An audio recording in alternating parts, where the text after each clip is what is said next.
Okie dokie. I have here a yo-yo template, or yo-yo maker. They're made by Clover, my friend Carol, and I will put her name in the description section. I'm not even going to attempt to try and pronounce your last name, Carol. She sent me 2 of these, and they arrived yesterday along with some clips for holding the fabric in place for projects and stuff. These are all made by Clover. Comes with instructions. I had lost my... Oh, where's the instructions from the one I had yesterday? Here we go. The instructions are very well written out. I complained about a week or 2 weeks ago on my Facebook page I could not find my yo-yo template makers. And I was going to go buy another one. And she said, whoa, wait, I'll send you one. And she asked me what size I wanted, and I said, so the extra small, because that's the size I work with most commonly. So yesterday they arrived. And I'm just going to show you really quick how to make a yo-yo.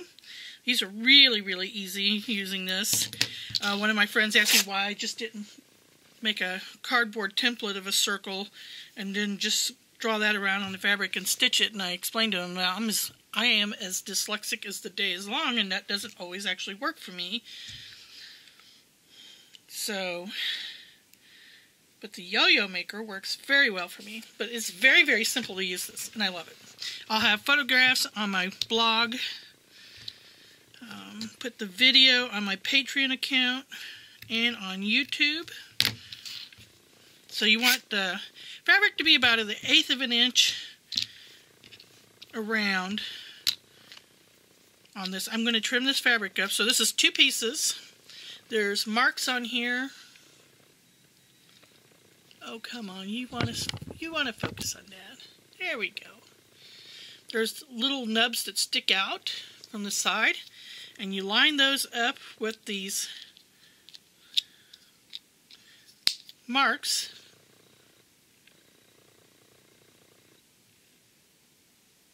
I don't know if you can see that mark right there or not. So apparently my video camera doesn't like things up close. Oh well. Yeah, put this in here. I'm using a contrasting thread. I've got some indigo-dyed natural muslin cotton fabric. And I've got a contrasting gold thread. So you can kind of more or less see what I'm doing. So I've got this on my table on my cutting mat, and I just put the top notch right there, lined up with the grid. So all I have to do is take my center disc. There we go. And then you hear it pop into place. And now I'm going to trim it. You want it to be no more than 1/8. It says 1/8 to 3/16. I did a 3/16 one yesterday, and I found it was just an excessive amount of fabric.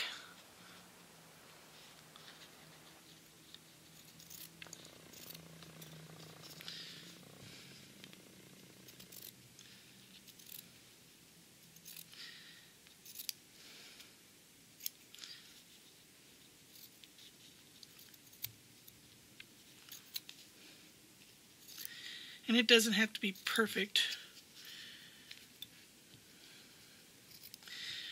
When you have the lesser amount of fabric, you can make a flatter yo-yo. When you have too much fabric, and I made 2 of these yesterday, and I will post the photos again on my blog. I have a comparison side by side. This one I made with closer to 1/8 inch seam. This one I made with a 3/16 inch seam, and it stands up. It doesn't flatten out. This is the way I like it. Actually, what I really truly enjoy doing, and I'll see if I can get one done during this video. I don't want the video to be too long, so I may have to do a part 2. Is I really like making the yo-yos with silk organza fabric because they lay beautifully flat, and so it look very pretty. So you have teeth here. The little cogs on what looks like a little gear. and you have these back here. You want your thread, you're going to start here. I'm going to put the thread through, and I'm going to bring it over to this hole, and then I pull it through and go back and so forth. You don't want to go over these little spacer things that divide the holes, because then you can't get your little disc out. So I'm going to be quiet here, and we're going to make ourselves a yo-yo. Right now I am working on a Cabinet of Curiosity quilt. It's a crazy quilt, and it's kind of Cabinet of Curiosity meets steampunk.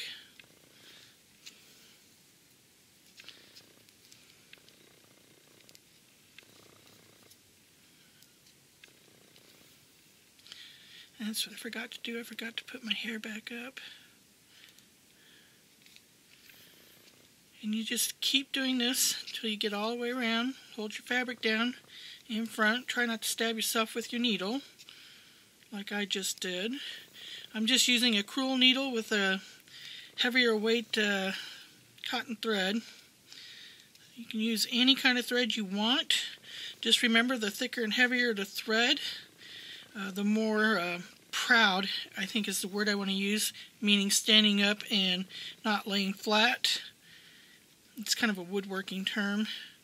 Your yo-yo will be. So the goal is to get your yo-yo to be flat.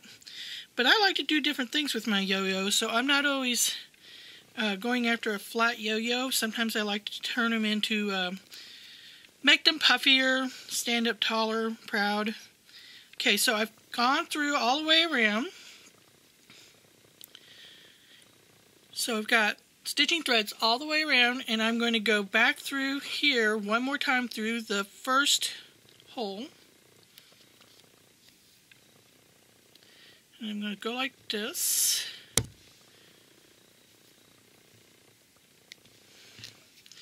And I can pop my disc out. So I put my finger from behind and popped my disc out. And you don't knot this yet. Okay.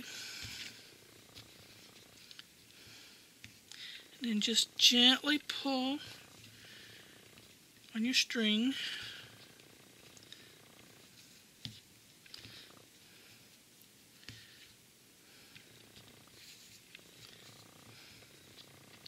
This is where a second video camera from a horizontal side view would come in handy.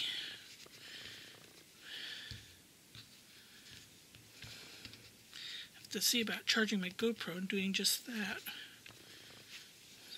I have a generic GoPro, not an expensive one.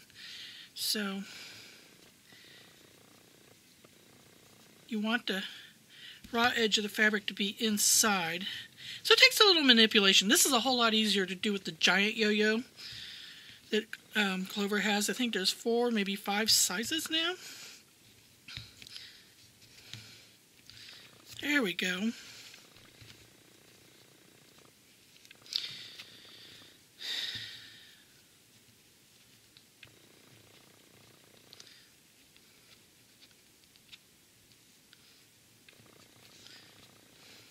And then you can just fuss with it to get it to lay how you want it to look. Sometimes I've left them open bigger, and I've just taken coordinating thread, or thread that matched the fabric, and just kind of stitched it down where I want it, the shape to stay. It's just, there we go. If you have a stitching awl, sometimes you can use that to help. So these, I don't really care how these look for these blue ones, because I'm going to use these to create texture on my crazy quilt block. So, as I was saying, is you could stitch them as tight or as loose as you want to get a certain look.